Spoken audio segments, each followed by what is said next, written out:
Buenas tardes, profesor Alberto Cabrera Velázquez. El día de hoy expondremos el equipo 6 acerca de la importancia del control de calidad. Y este tema lo presentaremos Pardini Burgos, Sareli Alessandra, Ramos Quiñones, Chantal Destiny, Rivas Arriola y Tati Saraí, Rodríguez Durán, Josué David, Romero Martínez Alejandro, Ruiz Pérez Itzel Camelia y Sandoval Minguer Evelyn Vanessa.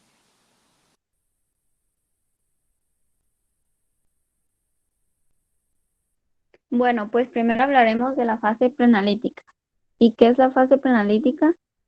Pues es aquella que se da antes del procedimiento de las muestras biológicas en el laboratorio y es componente importante en el proceso de operaciones de un laboratorio. En esta fase pueden diferenciarse dos etapas, una externa y otra en el laboratorio. Los errores que se pueden generar tienen distinta significación y su medida es difícil, ya que algunos de ellos se pueden de manifiesto en la fase analítica y otros no se evidenciarán. Esta fase se divide en varios puntos, los cuales son 6. El primero es solicitud del examen por el médico. El segundo es la colección de la muestra. El tercero es el transporte de la muestra al laboratorio. La cuarta es la recepción de la muestra por el personal del laboratorio. La quinta es la preparación de la muestra para el examen. Y finalmente la sexta, que es el transporte de la muestra a la sección correcta del laboratorio. Y bueno, algunos errores de esta fase son una incorrecta toma de muestra, orden incorrecto de la extracción de sangre con el sistema de vacío, uso inadecuado de anticoagulantes, órdenes de los médicos sin el diagnóstico presuntivo e inadecuado transporte de las muestras.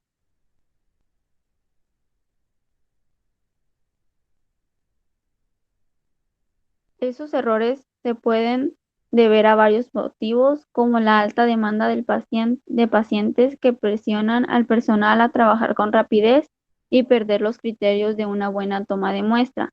Los mejores sistemas de medición en el laboratorio pueden quedar inválidos si los resultados no pueden llegar a la historia del paciente por una inadecuada identidad del mismo. Por otra parte, una preparación inadecuada del paciente, errores o mala práctica en la obtención de las muestras pueden ocasionar interferencias y resultados erróneos que deben ser evitados.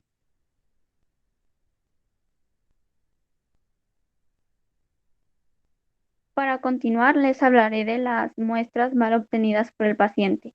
Y bueno, ¿cómo demostrar que una muestra no está bien obtenida? Ok, en este son 3. La primera es que no se siguen las instrucciones dadas verbalmente o por escrito, ya sea precauciones del paciente o obtención de la muestra. La segunda es que la muestra está incompleta y la tercera es que el recipiente es el inadecuado.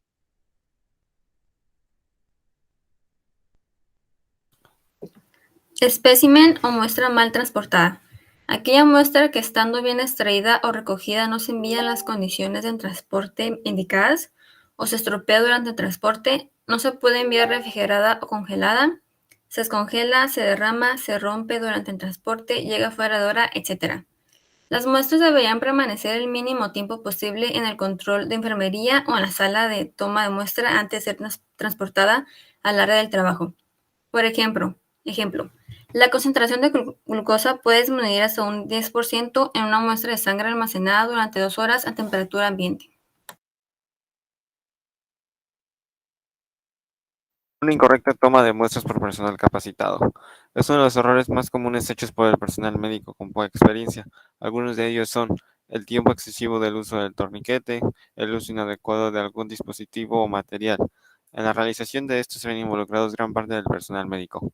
Cuando se tome una muestra incorrectamente, se volverá al origen, ya que es mejor no dar un resultado analítico a dar uno erróneo. Fase analítica. Se abarca todos los procesos relacionados directamente con el procesamiento de la muestra. Su faceta principal es el desarrollo de los métodos analíticos específicos, los cuales son necesarios para conocer los valores de las distintas pruebas solicitadas para cada paciente. Objetivos. Establecer características analíticas. Establecer funciones de los métodos. Técnicas de control de la calidad. Estas son utilizadas para detectar los errores que afectan a la calidad de los resultados obtenidos, una vez que el método ha sido introducido en el trabajo habitual del laboratorio. El método analítico a utilizar se entiende como el conjunto de instrucciones escritas que describen el procedimiento, los materiales y el equipamiento que necesita el analista para obtener resultados.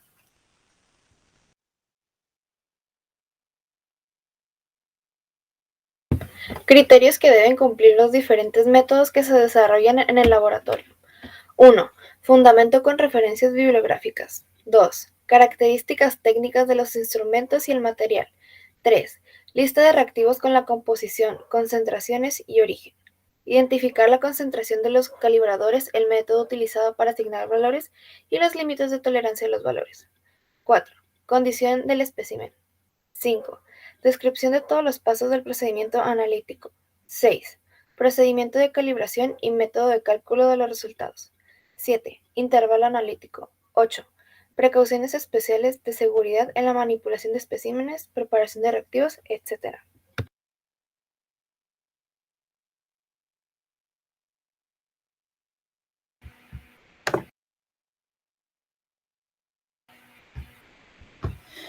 Criterios de conservación y almacenamiento para los diferentes reactivos.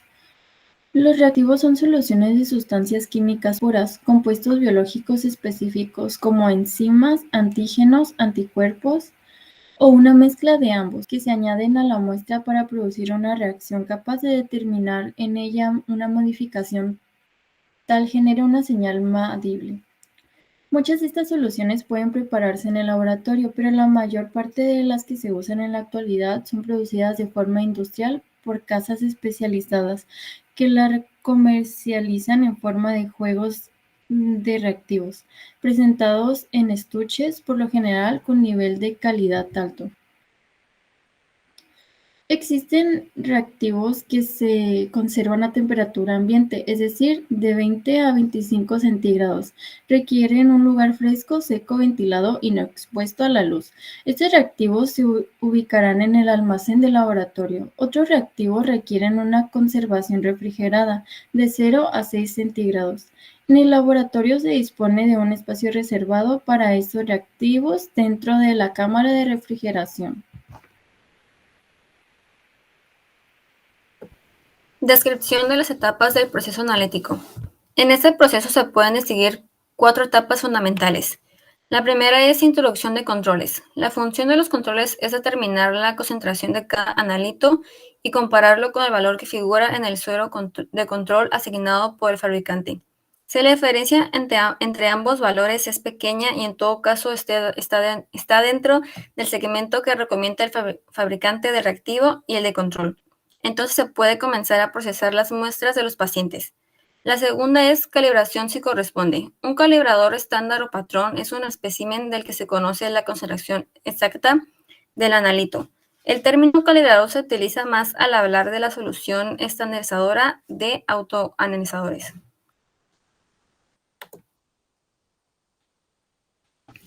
La tercera es procesado de muestras. El procesado de las muestras consiste en la introducción de las mismas en los analizadores, los cuales desarrollan los métodos analíticos con los mismos criterios comentados en el apartado correspondiente a los controles de las técnicas. Es actividad realizada por los técnicos superiores y facultativos del laboratorio. La cuarta es validación técnica. La validación técnica trata de asegurar que los resultados alcanzados en las series analíticas estén dentro de un intervalo aceptable en función de los resultados de los controles exclusivamente. Esta validación la suele realizar un técnico de laboratorio.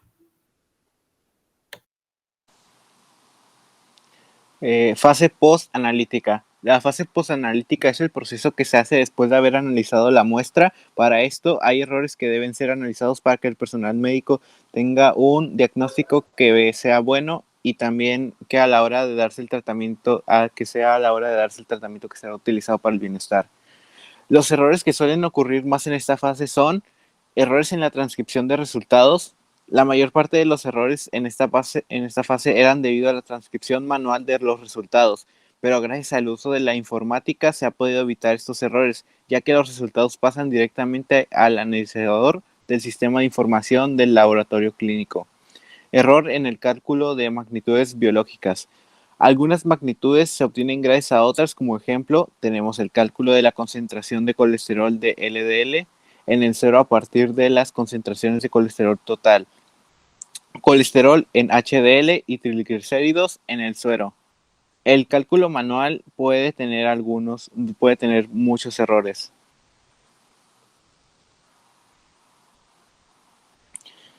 Errores relacionados con la comunicación de valores alarmantes. Uno de los errores que se hacen es el no comunicar los valores alarmantes. Un valor alarmante es el resultado de una medición o de un examen in vitro que es un riesgo grave para la vida del paciente que se analiza y debe ser notificado de forma inmediata al solicitante, por lo que no notificarlo es un error con consecuencias sumamente graves para un paciente. Los laboratorios deben de tener un registro de los valores alarmantes detectados, la fecha y a quién se le notificó.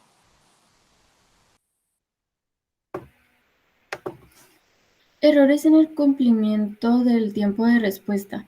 Cada medición o examen in vitro debe tener un tiempo máximo entre respuesta, lo cual es el tiempo máximo que puede pasar entre la llegada de la petición al laboratorio clínico y la emisión del resultado.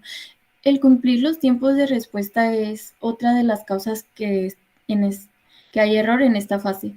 Es recomendado que se tenga un documento con los datos registrados de forma accesible para el personal del laboratorio clínico, de manera que el personal tenga en cuenta la necesidad de cumplimiento de estos tiempos de respuesta. También se recomienda una revisión periódica del cumplimiento de los tiempos de respuesta, en especial en las áreas donde es de suma importancia, como en el laboratorio de urgencias. Por otro lado, errores en la interpretación de resultados. Otro aspecto en el que se pueden encontrar errores es en la interpretación de los resultados que hace el médico solicitante. Es deber del laboratorio clínico elaborar un informe del laboratorio que facilite la interpretación de los resultados que presenta. Existen varias estrategias para facilitar la interpretación, como tener un orden adecuado de aparición de las magnitudes biológicas, contar con los correctos valores de referencia o valores discriminantes. Comentarios interpretativos en los casos en los que se ocupe.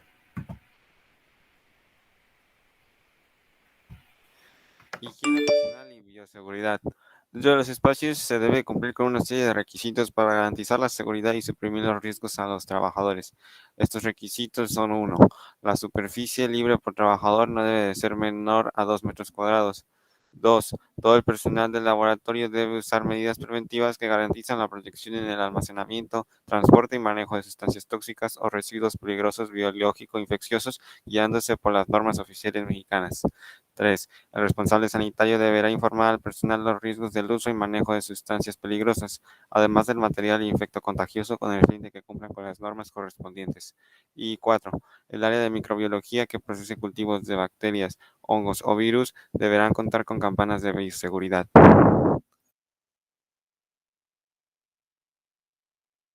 El apartado de publicidad deberá ser exclusivamente de carácter informativo sobre el tipo, características y finalidades de la prestación de servicios a cumplir con las disposiciones legales aplicables.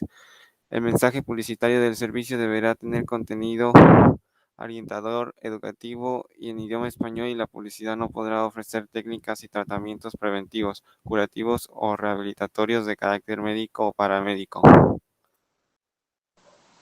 Bueno, esto ha sido todo por nuestra parte. Esperamos que le haya gustado nuestra exposición, profesor, y también le deseamos una bonita tarde, noche o mañana en el momento en el que esté viendo este video.